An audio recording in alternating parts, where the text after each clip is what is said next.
9 अगस्त 1925 शाम ढल चुकी थी और उत्तर प्रदेश की एक साधारण सी रेल पटरी पर इतिहास अपनी दिशा बदलने वाला था।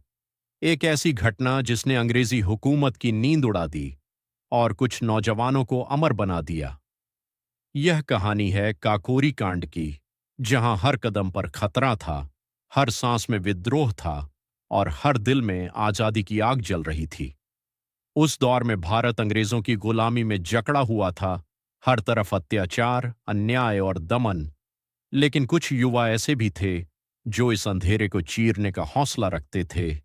उनके लिए जिंदगी से ज्यादा कीमती थी आजादी, और उसी जुनून ने उन्हें एक खतरनाक रास्ते पर ला खड़ा किया। हिंदुस्तान रिपब्लिकन एसोसिएशन के ये क्रांतिकारी, जिनमें शामिल थे राम प्रसाद बिस्मिल, अशफाक उल्ला खान, राजेंद्र लाहिड़ी और उनके साथी, उन्होंने एक ऐसा प्लान बनाया जो अंग्रेजी शासन को सीधा चुनौती देने वाला था। उनका मकसद सिर्फ पैसा लूटना नहीं था, बल्कि उस पैसे को वापस लेना था जो अंग्रेजों ने भारतीयों से कर के रूप में छीना था। 9 अगस्त की उस रात शाहजहांपुर से लखनऊ जा रही ट्रेन नंबर 8 डाउन पैसेंजर अपनी रफ्तार से आगे बढ़ रही थी। यात्रियों को जरा भी अंदाजा नहीं था कि कुछ ही पलों में इस ट्रेन के अंदर इतिहास लिखा जाएगा। क्रांतिकारी पहले से तैयार थे। उन्होंने हर छोटी बड़ी बात का ध्यान रखा था। ट्रेन को रोकने का तरीका, खजाने की बोगी का पता और भागने का रास्ता, सब कुछ पहले से तय था।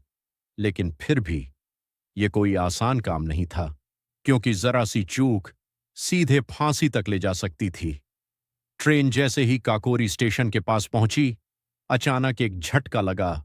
चेन खींची जा चुकी थी। ट्रेन रुक गई और उसी पल अंधेरे से कुछ परछाइयां निकलकर सामने आईं, हाथों में हथियार, आंखों में जुनून। क्रांतिकारियों ने तेजी से अपने काम को अंजाम देना शुरू किया।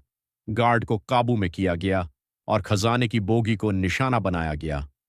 हर सेकंड कीमती था, हर आवाज खतरे की घंटी बन सकती थी। लेकिन तभी एक अनहोनी हो गई। एक गोली चली और एक निर्दोष यात्री की मौत हो गई।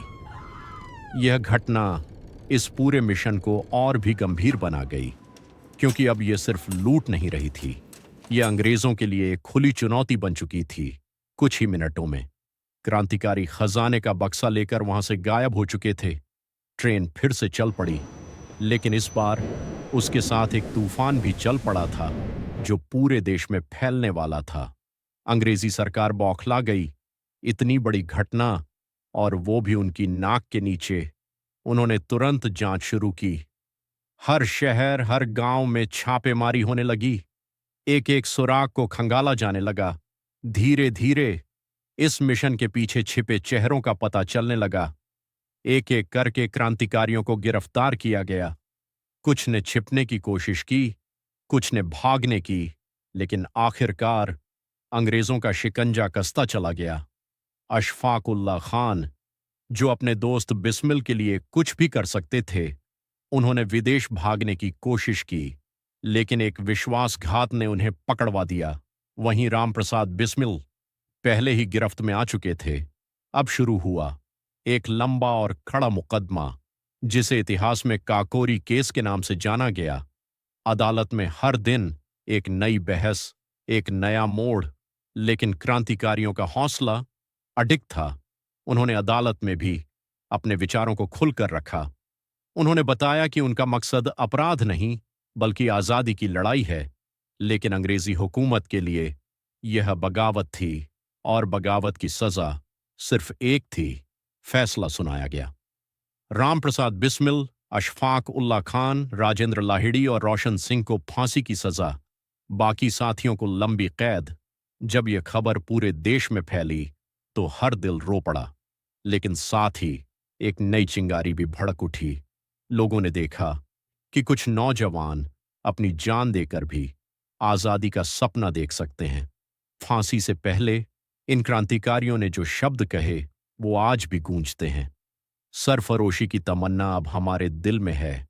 ये सिर्फ एक गीत नहीं था, ये एक क्रांति की आवाज थी। 19 दिसंबर 1927, वो दिन जब इन वीरों को फांसी दी गई, लेकिन उनकी मौत एक अंत नहीं थी, ये एक शुरुआत थी, एक ऐसी शुरुआत जिसने पूरे देश को जगा दिया। काकोरी कांड सिर्फ एक ट्रेन डकैती नहीं थी, ये एक संदेश था कि भारत अब चुप नहीं रहेगा, कि अब हर अन्याय का जवाब मिलेगा। आज भी जब हम उस घटना को याद करते हैं, तो सिर्फ एक कहानी नहीं सुनते, हम महसूस करते हैं उस जुनून को, उस बलिदान को, जिसने हमें आजादी की राह दिखाई। और शायद यही वजह है कि काकोरी की वो रात आज भी इतिहास के पन्नों में एक रहस्य, एक साहस और एक अमर कहानी बनकर जिंदा है।